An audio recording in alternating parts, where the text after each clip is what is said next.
To share with you. My father was in bed one night, asleep on his bed, and he woke up around 2 o'clock in the morning, and he sensed that there was someone else in the room with him. And he opened his eyes, and standing at the foot of his bed, there was a short little man, all dressed in red.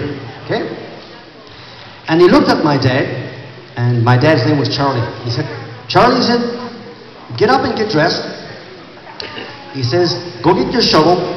And he says, "You come with me."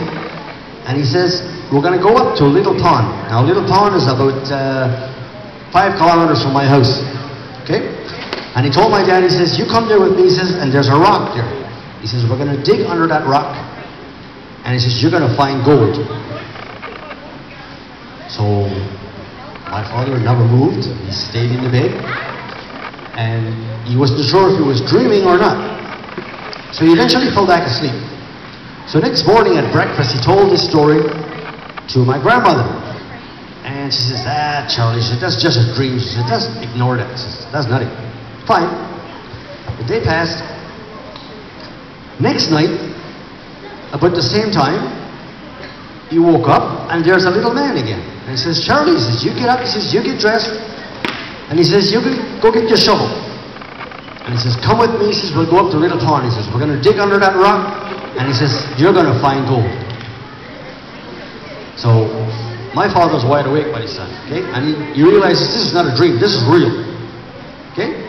But he's not sure what to do, so he stays to bed. And he eventually falls back asleep. Next morning at breakfast, he repeats the story to grandmother.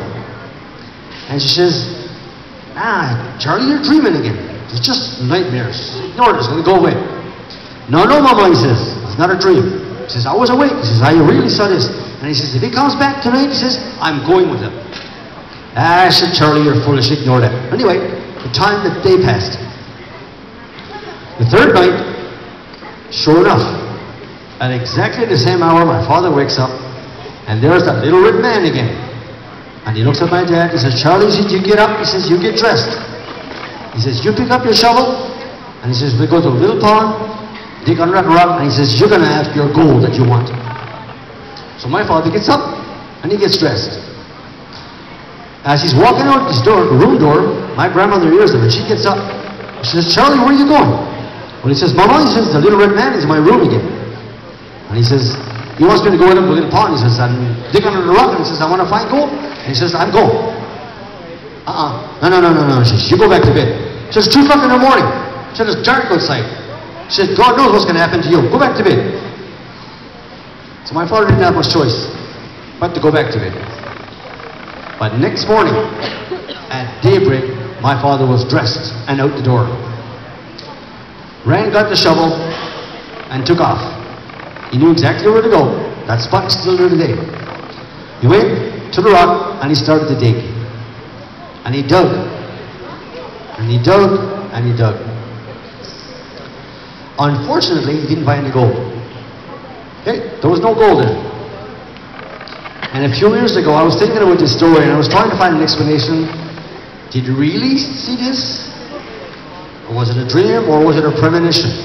And the only explanation that I can come up with is that the gold that he was talking about, maybe it was black gold. That oil that we have on the mountain back home. I think maybe that's what that was. And that's the story of Charlie and the Little Red Man. Thank you very much.